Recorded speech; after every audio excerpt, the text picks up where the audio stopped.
Sepak bola Indonesia adalah sebuah paradoks. Di satu sisi, kita memiliki supporter paling gila dan bergairah di muka bumi. Di sisi lain, kita memiliki manajemen yang seringkali mengambil keputusan yang membuat dahi berkerut. Selamat datang di Firmokek. Baru saja kita menyeka air mata. Mimpi melihat merah putih berkibar di Piala Dunia 2026 di Amerika Serikat, Meksiko, dan Kanada harus terkubur. Skuad yang digadang-gadang sebagai generasi emas gagal di tikungan terakhir. Namun, PSSI tidak butuh waktu lama untuk memutar roda nasib. Sebuah target baru yang tak kalah wow dan spektakuler langsung dicanangkan. Piala Dunia 2030. Dan untuk mewujudkan ambisi raksasa ini, PSSI resmi menunjuk arsitek baru. Bukan nama sembarangan, dia adalah John Herdman, pelatih asal Inggris yang namanya harum di benua Amerika. Sosok jenius atau mungkin gila yang berhasil membawa timnas Kanada, sebuah negara yang tadinya buta sepak bola, kembali ke Piala Dunia setelah 36 tahun absen. Kontrak disodorkan, 4 tahun, durasi yang ideal untuk membangun sebuah dinasti. John Herdman dikenal sebagai spesialis tim underdog. Profilnya sempurna di atas kertas. Tapi tunggu dulu, kita pernah merasakan euforia seperti ini, bukan? Kita pernah percaya pada proses panjang, hanya untuk melihatnya dipotong di tengah jalan. Apakah John Herdman adalah penyelamat sejati, atau dia hanya akan menjadi korban berikutnya dari ketidaksabaran kita? Pada video kali ini, kita akan membedah masa depan timnas di tangan Herdman sambil menengok luka lama yang belum kering. Tragedi pergantian Shin Tae-yong ke Patrick Kluivert. Simak baik-baik. Siapakah John Herdman? Mengapa PSSI rela merogoh kocek dalam untuk mengontraknya selama 4 tahun? Lahir di Consett, Inggris, Herdman bukanlah mantan pemain bintang. Dia adalah seorang guru, seorang akademisi sepak bola. Karir kepelatihannya unik. Dia memulai dari sepak bola wanita. Selandia Baru dan Kanada meraih 2 medali perunggu Olimpiade, sebelum akhirnya dipercaya memegang timnas pria Kanada pada 2018. Saat Herdman datang, Kanada hanyalah tim gurem di zona CONCACAF. Mereka ada di peringkat 72 FIFA. Mentalitas pemain hancur. Bintang mereka, Alphonso Davies, bahkan ragu membela negaranya. Tapi Herdman melakukan apa yang disebut sebagai cultural reboot. Dia tidak bicara taktik di hari pertama.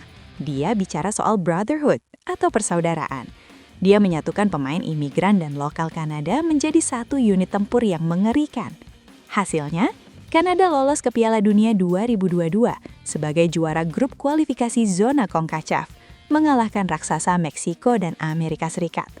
Gaya mainnya, high octane pressing, cepat, agresif, dan tidak kenal takut. PSSI melihat profil ini, pelatih yang bisa menyatukan pemain diaspora dan lokal, pelatih yang bisa membawa tim non-unggulan menjadi pembunuh raksasa. Secara teori, John Herdman adalah jodoh yang dikirim Tuhan untuk Indonesia. Tapi apakah teori selalu berjalan mulus di Jakarta? Untuk memprediksi masa depan, kita harus berani melihat cermin masa lalu. Dan cermin itu memantulkan bayangan yang menyakitkan. Mari kita mundur sedikit ke belakang. Selama 5 tahun, kita dipimpin oleh Shin Tae-yong. Harus diakui dia bukan nabi, tapi dia adalah tukang batu yang handal. Dia membangun fondasi dari nol. Dia memotong satu generasi pemain tua, menahan badai kritik, dan perlahan membawa Indonesia naik level. Dari ranking 170-an ke 100 besar. Tim itu sudah terbentuk, chemistry-nya sudah ada. Mobil itu sudah siap melaju kencang di putaran akhir kualifikasi Piala Dunia 2026. Tapi apa yang terjadi? Ketika tujuan sudah di depan mata, PSSI melakukan manuver yang sampai hari ini masih diperdebatkan. Shin Tae-yong diganti. Alasannya beragam, butuh penyegaran, butuh nama lebih besar, atau mungkin konflik internal yang tak pernah terungkap. Masuklah Patrick Kluivert, nama besar jelas, legenda Belanda, mantan striker Barcelona, koneksi dengan pemain diaspora Belanda sangat kuat. Di atas kertas, Kluivert terlihat seperti upgrade, supir baru untuk mobil Ferrari yang sudah dirakit STY. Tapi realitanya, Kluivert gagal mengendalikan kemudi.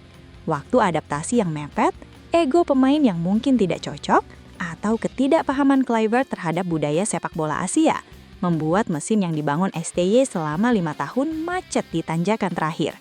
Kita gagal ke 2026, dan kita hanya bisa bertanya-tanya, andai saja STY dibiarkan menyelesaikannya. Kasus Patrick Kluivert menggantikan Shin Tae-yong adalah studi kasus klasik tentang the new manager syndrome yang salah tempat. Mengapa gagal? Pertama, momentum.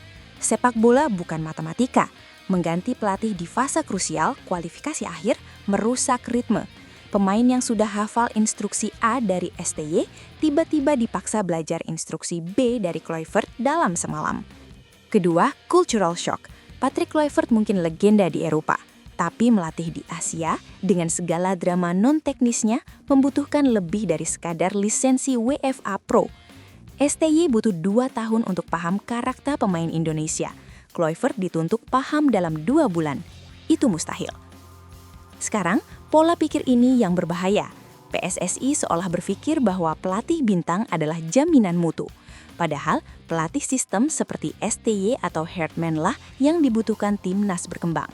Kegagalan Patrick Kluivert bukan sepenuhnya salah Kluivert, itu adalah kesalahan timing dan kesalahan decision making dari manajemen yang tidak sabaran. Kini, bola panas ada di tangan John Hartman.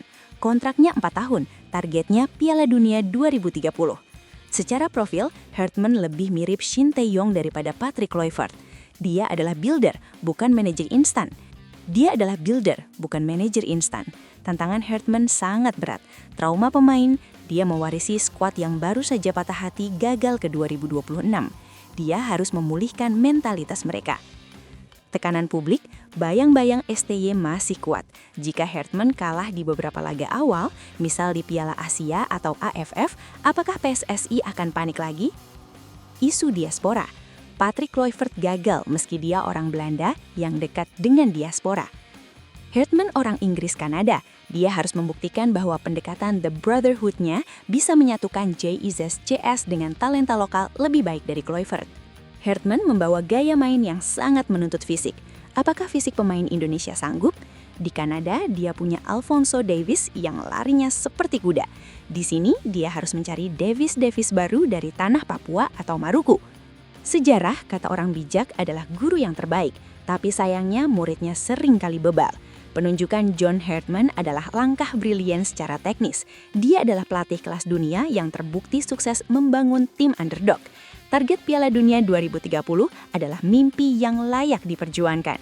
Namun, ada satu syarat mutlak agar misi ini berhasil. Waktu dan kepercayaan. Jangan ulangi dosa saat memecat Shin Tae-yong demi Patrick Kluivert. Jangan mengganti supir saat bus sedang melaju kencang di tikungan terakhir. Jika Hartman dikontrak 4 tahun, biarkan dia bekerja selama 4 tahun. Biarkan dia gagal di tahun pertama atau kedua, asalkan progresnya terlihat. Jika PSSI kembali gatal dan memecat Hartman di tengah jalan hanya karena hasil jangka pendek, maka kita tidak sedang membangun timnas, kita sedang menggali kuburan mimpi kita sendiri.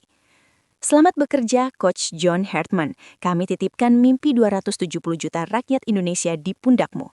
Dan untuk PSSI, tolong kali ini sabarlah sedikit. Saya Firmok, sampai jumpa di Piala Dunia 2030. Amin.